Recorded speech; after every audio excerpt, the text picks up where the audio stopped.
Good afternoon, everyone, and thank you so much for joining us. What you just heard was a selection from Rameau's Suite La Triomphante. I'm very sorry if you speak French much better than me. But we're so excited to be here with you today. My name is Anna Bradford, and I'm the oboist of the Kalliope Reed Quintet. We're going to talk to you a little bit today about some of the composers and the pieces that we're playing, and then a little bit about the history of this unique ensemble that you see in front of you here today. So this piece, Suite La Triomphante, the version that we played was arranged by a man named Raaf Hekkema, and he is a founding member of this group called the Kalliope Reed Quintet. And that group is actually the inventor of this ensemble called the Reed Quintet. And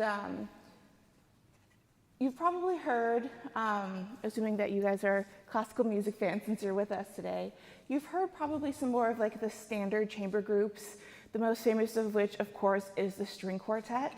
And then you also heard, of course, today about the kind of more traditional standard wind version of ensembles, and that would be the traditional wind quintet, which has flute, oboe, clarinet, bassoon, and French horn. And Natalie's going to talk to you about kind of some of the more types of wind ensembles and kind of the progression and the history of different types of wind chamber groups later. As mentioned, in 1985, this version, the Reed Quintet, was invented more or less by accident. So there's a group of high school friends in the Netherlands, and as you do, you want to hang out with your friends. And so they asked a composer friend of theirs, these four guys, to write a piece of music for them. And there was a bit of experimenting with the ensemble and the type of instrumentation. So these four friends ended up, kind of asking this other clarinet player to join them because they decided that the Reed ensemble needed another clarinet. Originally there were two saxophones, and they decided that that was too loud. But one of the saxophone players also played bass clarinet, and they found that when they switched that second saxophone to the bass clarinet, that created this really awesome blend of sounds and this really great depth to the ensemble. And thus the Reed Quintet in its current form was born. So we have the oboe and the saxophone, the bassoon, the bass clarinet, and our traditional clarinet over there. You'll also notice that Bennett and I were actually playing slightly different versions of those kind of traditional instruments on this first piece. So I was playing English horn, which is our lower version of the oboe, and Bennett was playing the soprano saxophone, which is the higher version of the saxophone. And that's a really fun kind of arrangement as well that puts Bennett on the top of the texture instead of me being the highest instrument in this arrangement. So it just kind of creates a different option of sounds that worked really well for this piece as well. So what's really interesting about this is that it's really difficult when you have the traditional wind quintet to get a blend of sounds, because the flute, the oboe, the clarinet, the horn, and the bassoon all produce sounds in very different ways, and it's kind of famously difficult to make that particular ensemble sound really good, and it's kind of famously difficult for composers to write pieces that can blend really well for that ensemble, versus string quartets have this like beautiful, effortless blend where they can kind of sound like one instrument without even really trying. And that's something that's really, really special about playing in this group, is that we're all reed instruments, and it's a lot easier for us to kind of blend and create this sonority. And so it's kind of it's really rewarding to play in this type of ensemble in a really unique and kind of special way. So we have another excerpt of Rameau's Suite La Triomphante to share with you. And so I have a little bit more info about the composer and about that piece that you might be interested in. So if you've never heard of Jean-Philippe Rameau, he was a French composer from the Baroque era, and he lived from about 1683 to 1764. And he was one of the most kind of famous French Baroque composers, both during his lifetime and still today. And what he was most known for were a couple things. He was actually also a theorist. So he wrote this really famous theory textbook called A Treatise on Harmony. And he was also very well known for his operas and his keyboard works. So this piece that we're performing for you right now is actually one of these keyboard works, known as a suite. And these suites are formally called dance suites, and they're based on a collection of folk dances that were kind of gathered from all around Europe at the time.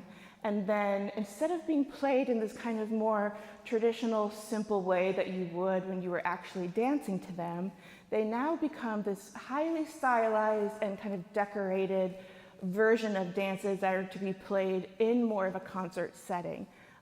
So they're inspired by folk dances, and they retain some of those traditional elements, but they become a lot fancier and more dressed up for the concert hall. So this kind of decorating and that kind of idea, there's a formal word for it called ornamenting, and that's a very common technique in the Baroque era in general, all throughout Europe. But the French have a very special way of ornamenting. They just have this like whole kind of system and language around ornamenting. And Rameau, of course, wrote about it because he was also a theorist. And I'm not going to nerd out about that too hard. But yeah, so the next excerpt that we have from this piece is actually the final movement, which is a gavotte, and that is a French folk dance. And it's kind of more of a moderate, upbeat tempo, and it usually sits as the last movement in a dance suite. So it'll start out with just kind of a simple presentation with us upper three voices, and then that theme is going to get manipulated and explored through a bunch of what are called doubles or variations. So it might seem strange to you that we're performing a piece that's from the 1700s as an ensemble that was only invented in 1985. But I promise it's not as crazy as it sounds, because in the Baroque era, pieces were often written for flexible instrumentation, because obviously it was much more difficult to travel back then. So pieces were often just written, for a high voice instrument and a low voice instrument, and whatever court musicians were, available at that location were playing.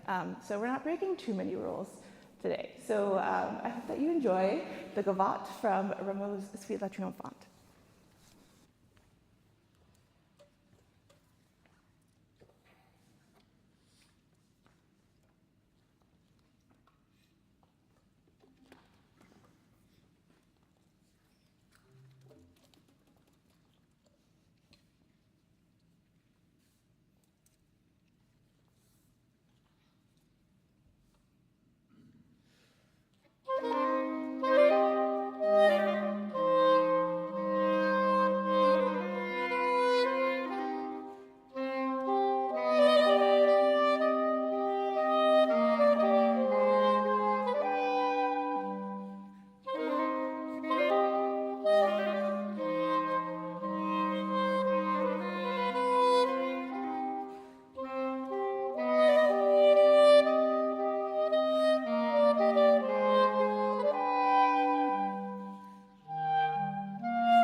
So as Anna mentioned, the first Reed Quintet wasn't founded until 1985, and I find it particularly interesting the various developments of mixed woodwind ensembles up to that point, and especially throughout the 20th century, because for a really long time, the only mixed woodwind ensemble that we had that was really considered standard was the wind quintet, and composers were always to some degree experimenting with different mixed woodwind instrumentation outside of that, but they were usually just one-off works and nothing that really materialized to a new genre. And also throughout this time, new instruments were being developed, including like saxophone and bass clarinet and others. And existing instruments were getting more advanced, so they could play louder and faster. And they were slowly being worked into the chamber music repertoire. Two examples being Janicek's sextet in 1924 for the traditional wind quintet plus bass clarinet, and then in the 1960s, Pierre Dubois also wrote a sextet for wind quintet plus saxophone. But out of all of this, there were two ensembles that really did become standard and emerge kind of as their own genre that a lot of composers liked writing for. The Reed Trio and then later the Reed Quintet. So first in France in 1921, the Reed Trio was developed by the oboe, clarinet, and bassoon professors at the Paris Conservatory at that time. And so they decided essentially to just cut all the non-reed instruments out of the traditional wind quintet. And by doing so, established the reed trio. And because they were all professors at the Paris Conservatory and had all this institutional support available to them, they just commissioned all these French composers that were in or affiliated with the Paris Conservatory at that time, and we quickly had all this repertoire for that instrumentation within a decade, and it continued to grow after that, and composers continue to write for it today. And then, as we mentioned, in 1985, the Halifax Reed Quintet was formed by, at the time, a very young group of musicians in the Netherlands that played in wind ensemble together. And since then, Halifax has actually inspired over 100 reed quintets all over the world, including this one. They continue to be actively, regularly performing today. They've toured every continent except Antarctica now, made hundreds of arrangements, recorded dozens of albums, commissioned many new works, and they also hold an annual composition competition that inspires many composers to write for this particular instrumentation. And the work that we're about to play, Astro Errante by Gómez, was actually the winner of that competition in 2021. Gómez is a Mexican composer currently living and working in the Netherlands, and he's also a very talented clarinetist and bass clarinetist, which I can attest to personally because during my year in the Netherlands, we actually had the opportunity to play quite a bit of chamber music together. And so in addition to being a great musician, he's also someone I am proud to be able to call my friend. Astro Errante means wandering star, and the work itself was inspired by a surrealist painting by the same name by the Spanish-Mexican artist Remedios Barros. I'm not going to try to describe it to you because that might not go well, but I really do encourage you to look it up. It's quite stunning. This piece also quotes Samuel Barber's Summer Music for Wind Quintet and then evolves in all kinds of exciting ways. And he really just brings out the best qualities of each reed instrument and combines them in some of the most dynamic ways. And we really like his writing. We like it so much, actually, that we've commissioned him to write a second reed quintet, which we will be premiering a year from now nearby in Yarmouth Thatcher Hall. So stay tuned for that. But in the meantime, I hope you enjoy Astro Errante by Gómez.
one of the reasons I love it. Part of what makes it especially exciting to perform with this particular combination of reed instruments that didn't even exist 40 years ago is we're literally contributing in real time to the ensemble's first 50 years of history.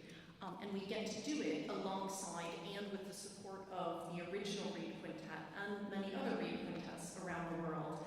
And that's a particularly unique position to be in as a classical musician that mostly plays music by dead people.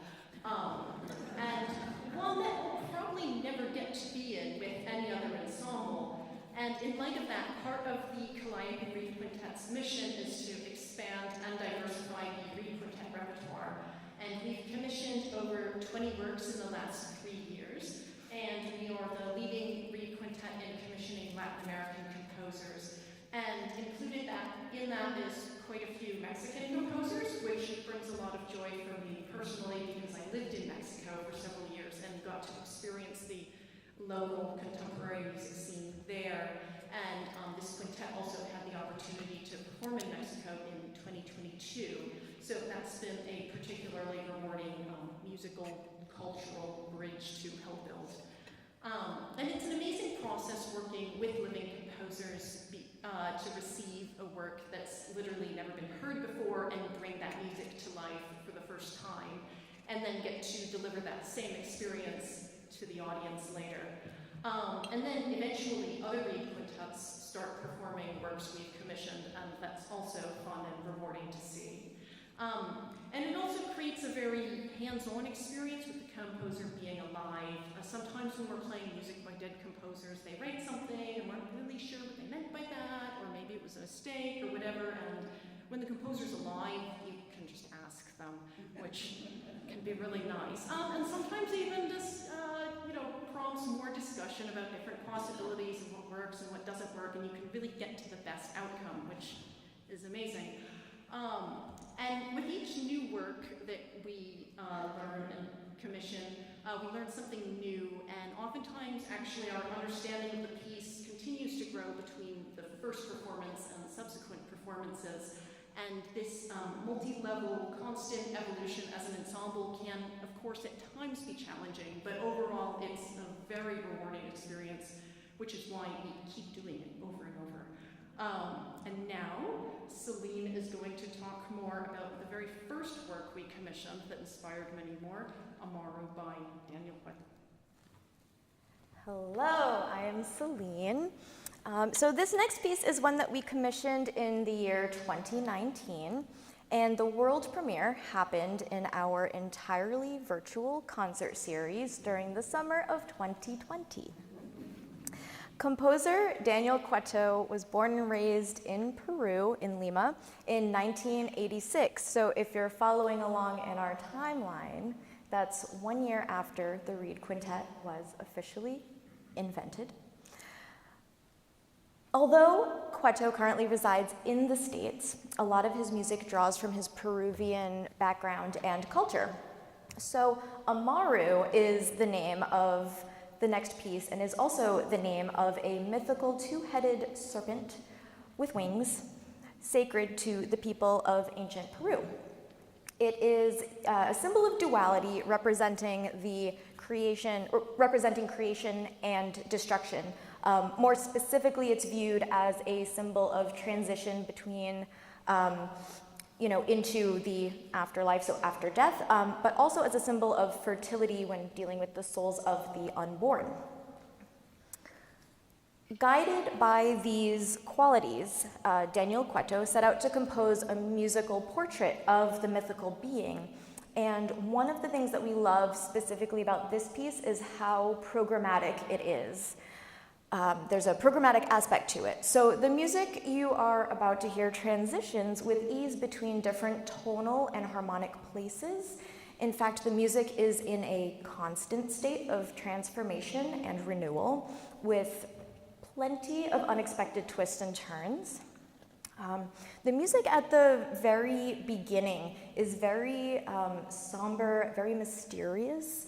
And we're sort of we're setting the scene of this realm of the souls of the not yet born and the souls of those who have passed. And the saxophone, there's a saxophone solo that you will hear, and that is going to be the serpent waking up, coming to life. After that, you're going to hear some very sparsely composed music. It's going to sound like just one note at a time being passed between the different instruments, and it's going to eventually reveal itself to be a rhythmic foundation for other melodies to weave through and over. You're also going to be hearing intricate textures and interlocking rhythms. So at one point, the oboe, clarinet, and saxophone have the same melody, but instead of playing together in unison, it's going to be a little bit offset, and sometimes it's offset by just 1/16th note. And this happens a short while later in the lower reeds with the bassoon and the bass clarinet, the same kind of thing. So those are two things to listen for, and the music is going to be moving in kind of a serpentine manner, just kind of twisting through the ensemble. And the whole piece kind of grows and changes and transforms, ending finally in an almost primal dance. So Daniel Cueto, in his program notes, mentions that he had a wild time writing this piece. We've had a wild time performing this piece, and now it's your turn to have a wild time listening to the piece. So enjoy the ride. This is Amaru by Daniel Cueto.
Well, thank you all for being here.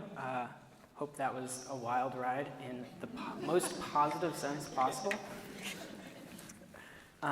We're about to move on to our last piece. Before we do that, I'd like to let you know that we're actually just kicking off our fall season. This is our first concert in a couple that are happening in the next week. We're playing tomorrow in Medford. If you're around the Boston area, you can find the time on our website. I think it's 2 p.m. Yes, 2 p.m. And then we have some other concerts coming up this week. We're going to Dartmouth College on Wednesday, and then we're also playing in Wayland on Thursday. So if you're around and want to hear more music, we have a world premiere that we're playing as well in that concert series. So please check our website if you're interested. Before playing our last piece, I'd like to thank Paul Tingley and Arts Empowering Life for having us. What a beautiful space. You're such a great audience, so let's hear it for you guys.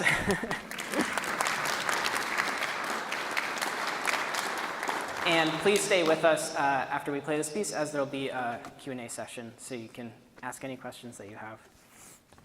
Our final piece will be Gershwin's Rhapsody in Blue. I think some of you may have heard of this piece before. I'll try to tell you something maybe some of you don't know. It normally appears as a symphonic work it's kind of like a concerto for piano.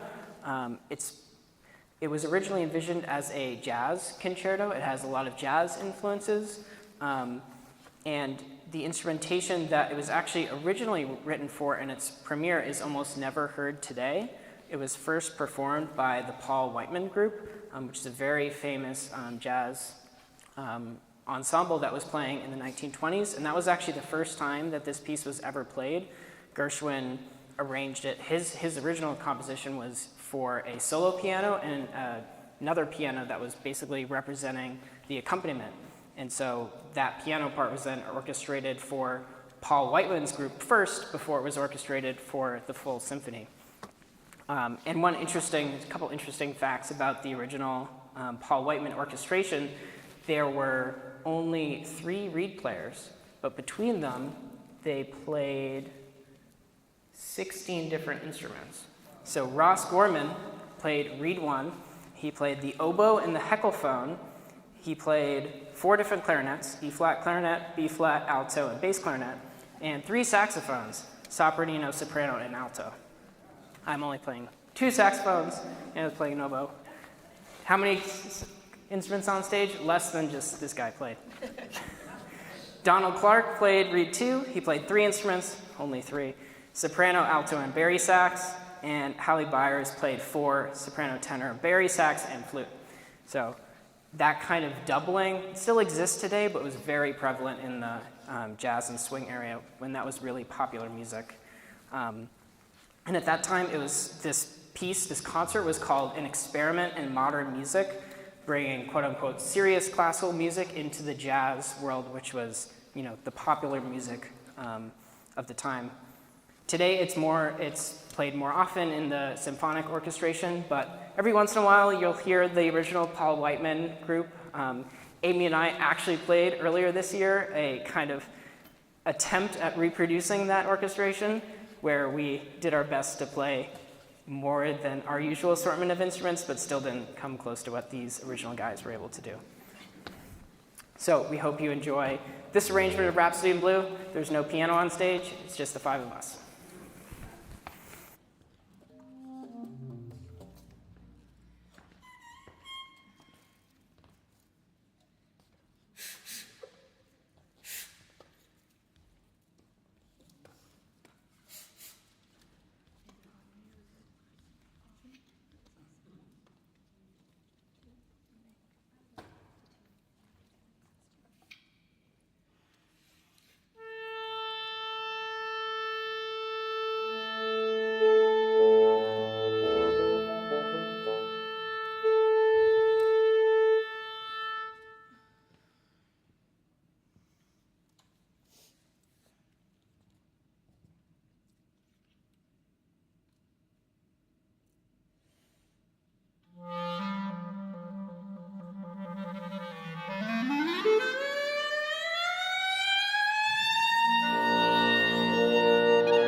Great. If there's any questions, you're welcome to ask us.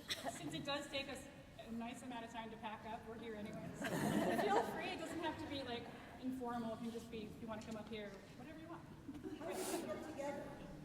How did we get together? So the question was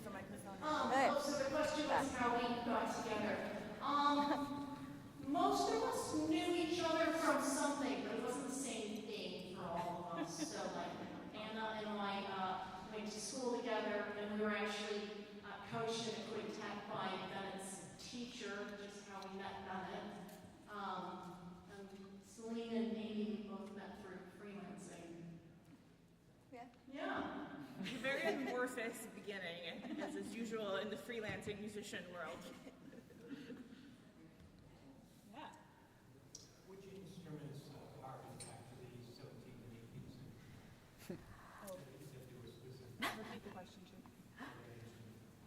I'm a music history nerd, so I would love to answer this question, which was which instruments come back to the 17th and 18th century. So the oboe was a very popular instrument in the Baroque era, as was the bassoon.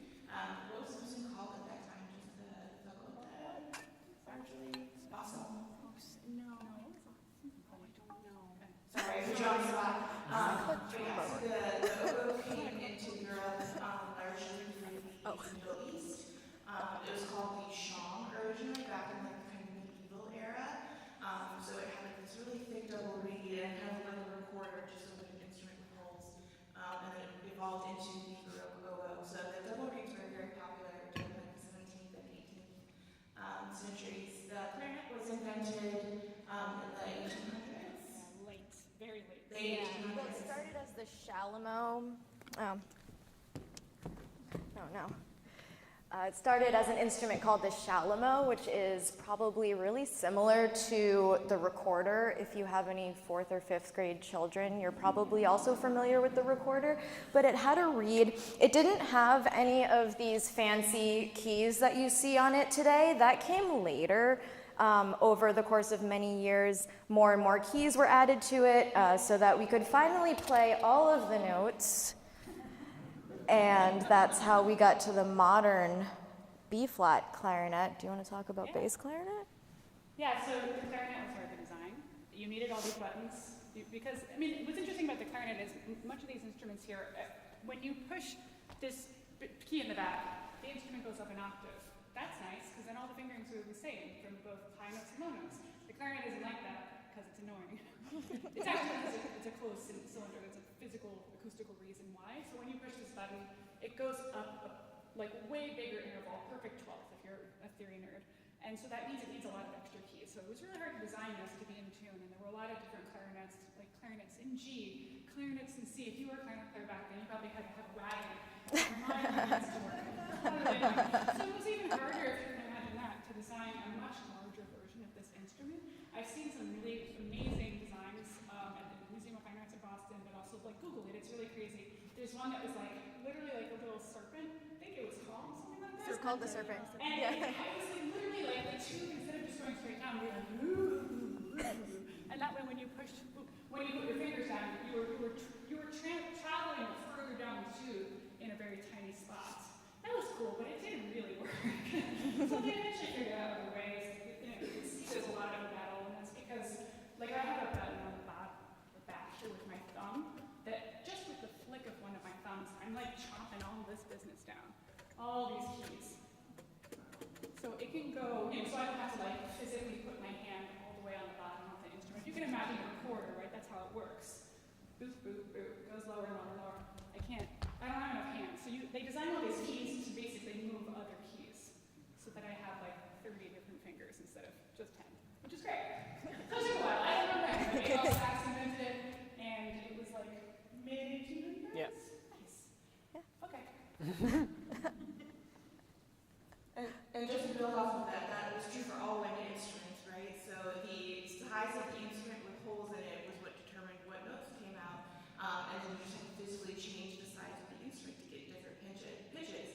And then that's why keys were invented, because then you could just have one instrument, and then lifting up and releasing the keys allowed you to get all the notes instead of having to have that wagon-fold instrument.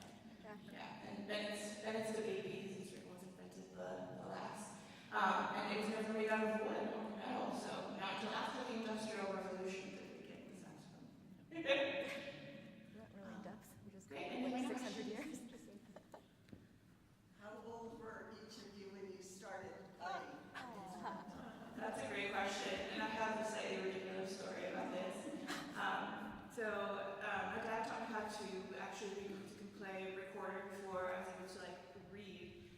So we were a very musical family, but I started playing clarinet and band in 5th grade, and everybody played the clarinet, and I wanted to play an instrument that nobody else played. And I just asked my band director, what's a weird instrument that nobody else plays? And he says, the oboe. So I went home and told my parents I wanted to play the oboe, even though I had no idea what it looked or sounded like, just because I wanted to try something different, which is a very oboist thing to do. And so my parents, ordered me an oboe. It came in the mail from the music store. I remember opening it and asking where the mouthpiece was. So I had no idea what I was getting myself into, but I very quickly fell in love with the instrument. So, but it was totally not hard to start for me. Sure, yeah. I played the clarinet in 3rd grade like everybody else. And then I didn't want to do that after, so I told my parents I wanted to play the drums in 4th grade. But they wanted me to learn how to read music, so I couldn't do that. Although they do, it's kind of messed up that they said that. But so I chose the saxophone along with 30 other people, and I stuck with it. Well, I guess I started on recorder and piano, and then viola, and I wanted to switch to a wind instrument, so I tried them all and went to a bassoonist house and tried it and loved it instantly and still do. I was 10 at that time. Yeah, that's how I started. So I grew up in a family that I was in New York City, and they called us the Von Trapp family. If you guys know the reference from Sound of Music, everybody in my family played an instrument. We all had to do all arts. I think my mom's probably the only person in the world who wanted her children to be musicians. Why would you want that? But she wanted that. She's like, well, you'll be musicians or you'll be a dentist. And I was like, I don't want to be a dentist. So I did dance because that was a big thing, and then I did piano, and then I switched to clarinet because apparently you can't play piano in band. I didn't realize that, so I had to switch. I didn't keep playing piano, that was a mistake, but I didn't.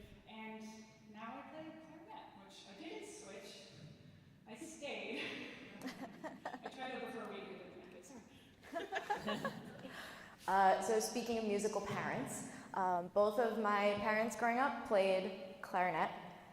So there was one hanging around.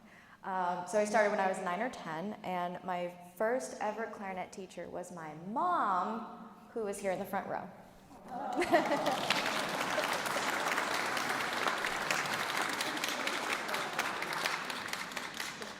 had a question over here, I think, also. Yeah. This is a question about Amaru. Celine, you were talking about that, and I was really intrigued by your use of the word serpentine, because as I listened to your group, the quintet, playing it, I could feel that serpent slithering around, coiling up so wonderfully. But then I was reminded of your explanation that Amaru really was a two-headed serpent.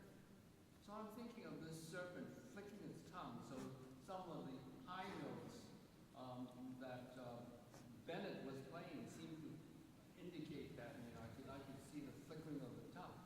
And I was waiting for a recall because the two heads, you know, so they would be two different flickerings. But I didn't see that. That's okay. I sometimes over-visualize stuff. So I'm not going to repeat all of that.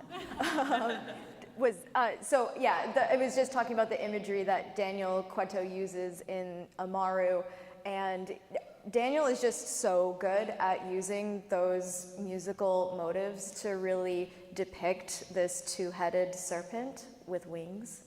And we had a very similar reaction too when we listened to it for the first time, where we could really sense the slithering serpentine movements of the music, the serpent, the deity.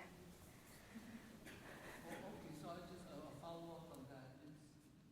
You know, you have an album now called Amaru, and you said it's on all kinds of platforms. So I did a search on YouTube Music, and I couldn't find it. What platform is it on? So our first album, the title track is Amaru, after the first piece that we ever commissioned. It is on all streaming platforms, so wherever you stream music, Spotify, Apple Music. It is on YouTube. I don't know what if YouTube Music is different from YouTube, but if you go to YouTube and type in Kalliope Reed Quintet, you'll find our album on there. But I'm not from. Do you guys know what YouTube Music is? How that I works? know that YouTube TV is a different subscription from YouTube. YouTube Music should have the same. When I put in Kalliope Amaru, there might be a few results, but it should be there. Yes. Right. With a K. Calliope with a K. That's it. If I can say, I was actually just really taken by your comment. I do think the piece is so visual. I love that quality, the serpentine quality, and I think it's really an amazing piece. I like the two-headed snake thing. I think you can really attribute that to the canon section. If you remember, there were those places where we were playing the same melody, but off by just a tiny fraction of a beat. And it's like the snake is trying to eat itself. It's the snake, you know what I mean? It's very interesting. So if you listen to the album, you can check that out again. Okay. Yeah. Thank you. Yeah, I wanted to expand on that too, because I loved your comment about the snake tongue, because that was not an image that we had really kind of explored. And as that, this is the great thing about living composers is you can go to Daniel Cueto's website and find his email address, and you can say, hey, I heard your piece and I loved it, and I have this really great question for you. And composers are so excited when people love their music, hear their music, and perform their music. So if you want to hear from the composer himself, if he has thoughts about that, he would love to hear from you. I'm kind of curious about that too, because we never really thought about that specific image. But I do remember him saying at one point, as Amy was talking about the two-headed thing, that this idea that Celine talked about how we're so offset from each other throughout that piece, and it makes it sound so complex about how we're just kind of always chasing each other. That it's this image of the heads, just kind of the two heads of the snake kind of floating near each other and kind of being nearby, but not quite exactly synced up. So that's the image that is most associated with the snakes in my head from that comment. Really stuck in my head. Thanks. But yeah,